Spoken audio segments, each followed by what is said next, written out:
My name's Bob Marston, and my band's called The Credible Sources. We started in, our first show was in June of 2020 at Slag Heap Brewery.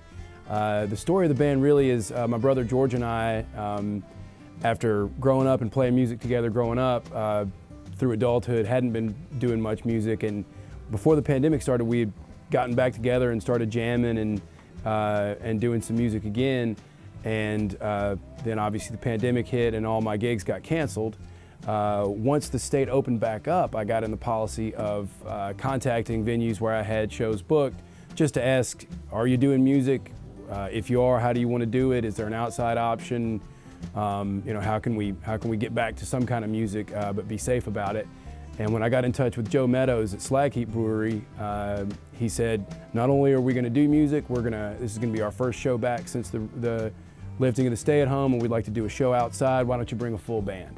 It was the first time I'd had a chance to bring a full band to a venue in a while. I've been doing duos mostly, and pretty much from there is how this band came together, and we've been honing the lineup since then.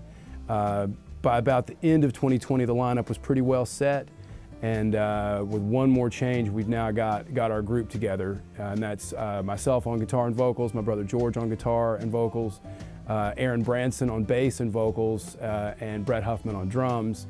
And he's also a singer, so we're going to be getting him to chip in pretty soon. We might even be doing some a cappella harmonies at some time.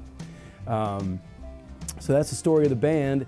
As far as this record goes, I've been writing songs since 2004 and done little demos here and there and some kind of unofficial releases. But when I got COVID in November of 2020, I was in isolation, and the success we've been having as a band up to that point, some of the reimaginings that we had done with some of my older originals, some writing that I'd been doing around that time and was actually about to start doing, all kind of led me to realize that it was time to go ahead and get behind the original music, and that meant recording an album. We started recording the record in January of 2021, and it took about 4 or 5 months to get the majority of things tracked. And then in June, we kind of felt a little bit bottlenecked, like there were some guitar parts that we were trying to work out, and some of the mixing, we were getting started mixing as well, and we just kind of felt like we weren't getting what we wanted exactly, and decided that what we needed was to take a break and let some of these songs develop in live performance so that we could then come back into the studio with a little better of an idea of what we were going for. And that's what we did. So we got back into the studio in November, December of 2021, finished up tracking. First of the year, we sent the record over to Jason Hamrick to be mastered, and got it back at the end of that month, and we're now in the process of releasing singles. We put one out in March, one out in April, and another one is coming out at the end of May, and then the full album will come out June 3rd. It was recorded entirely at Ol Elegante Studio in Homewood with Les Newby, who's the owner there, doing the engineering and helping us produce it as well. The day after we released the record, on June 4th, we're going to be playing a release show at WorkPlay Theater in Birmingham, and it should be a really great time. So plan to get your tickets when they come out.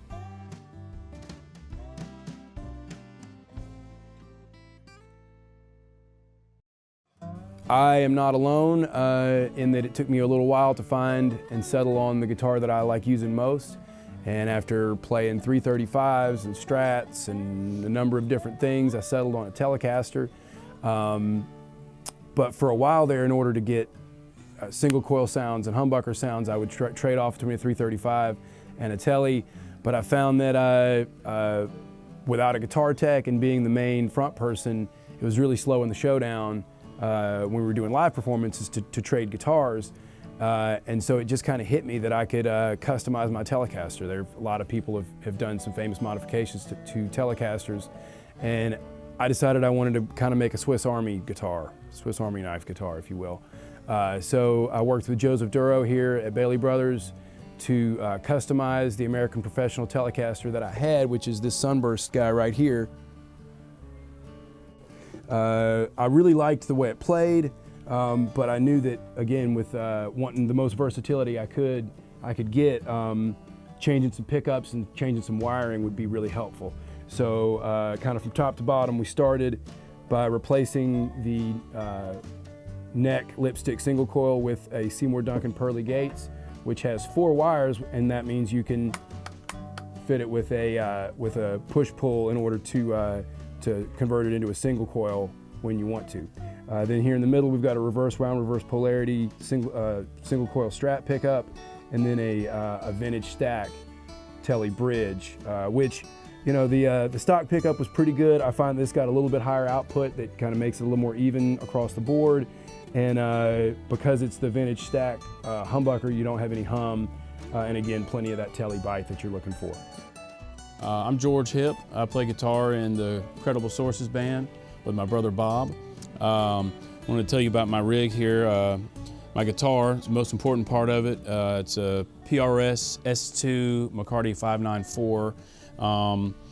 I love this guitar. I grew up playing Les Pauls, and it's got real similar electronics to a Les Paul. I got the 3-way selector switch, independent volume and tone controls. These pickups, stock pickups, are dynamic. They respond well to playing. All the different little numbers on the controls give you a little bit different sound. It's also got independent coil splitting for the neck and the bridge pickups, and it's better than any coil splitting I've used before. You get a little bit of drop in output, but it's minimal compared to some of the other guitars I've tried with coil splitting. You get great, to me, single coil sounds out of it. It works well with my pedals and my amp. The neck's easy to play.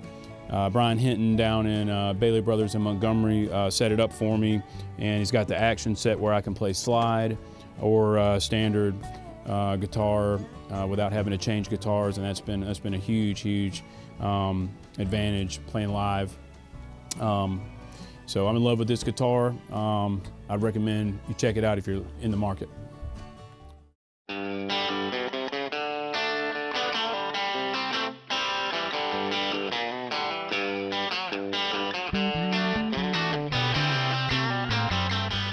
I got to admit, we're both of us are pretty dedicated Fender amplifier users. When we're playing in larger venues, I use a 65 Deluxe reissue. They're just, you know, famous in the music world for consistency, you know, great cleans, plenty of headroom. They work really well with a variety of pedals. I find that I can get a really beautiful overdriven sound without pushing it really all that hard. And then if I want to use any sort of drive pedals, I can get different stages going on. And so typically it's a 65 Deluxe reissue, but if we're in smaller rooms, which happens from time to time, I'll switch over to a Blues Junior, and that allows me again to be able to get some natural overdrive through the amp without having crazy volume, and also it's really great taking different pedals and effects. Amps. So for amplifiers, most of the time I'm playing through a Fender Vibrolux. I actually got it from my brother. I traded him my Fender Hot Rod, so he pretty much got screwed on that deal. But the amp sounds fantastic. It's got a great treble response, which is good since I'm usually using humbuckers. It's just very responsive, dynamic. It is very loud though, so a lot of times what I'll do is set it at maybe 2 or 3 so it opens up a little bit, and then kind of use my effects volume to kind of turn things down so I don't, you know, take anybody's face off with it. For smaller venues where there's just no way I can use the Vibrolux, I borrow my brother's Princeton Reverb amp and get a pretty similar sound to it. I usually crank the treble up a little bit on it so that everything sounds similar to the way the Vibrolux sounds, but both of them are fantastic amps. Yeah, so starting from the beginning, we've got the Polytune just to make sure everything's square. Got a Noble's ODR1 drive pedal for crunch. Morning Glory overdrive pedal that I use in the regular gain setting to get things over the top for solos. EP booster, which obviously uses a boost, but it also gives a great color to the tone. MXR phaser, JHS tidal wave, and an MXR carbon copy delay at the end. And then for my pedal situation, about a year ago I started using this GT1 Boss multi-effects pedal. It took a little getting used to because I always used standard pedal board where you got all your different pedals, you turn them on and off as you please, where with this you have to set up different patches, but it's fantastic. It's got maybe 20 different overdrives, a bunch of different preamps, several delays, lots of different effects to choose from in there. You can move the effects around in the signal chain. You can adjust it with the pedal itself, but I usually hook it up to my laptop and then I can just move the effects around and adjust them on the fly. There's a slide patch that I set up in here. It's got a little more compression. I can turn on and off overdrive on that, and then I've also got chorus I can turn on and off on that. On our album, Real Magic Good People, it's kind of a reggae sounding tune that I play slide on, and I use the slide patch that I set up with some chorus on it to kind of get that little bit spacey sound to it. And then on Far and Wide, I do the guitar intro on that, and I've got a sort of a crunch patch that I've got on here that I use for that. I think it sounds good. The other thing you can do with this is you can plug directly from this into a direct line in for recording. We did all of our stuff through amps with mics, but that's another option for recording.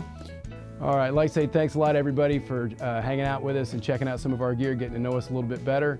The album So Long comes out on June 3rd. The very next day, June 4th, we've got that album release show at WorkPlay Theater in Birmingham. And make sure to check out Bailey Brothers Music when you have any music needs, whether it's lessons, gear, or just some knowledge.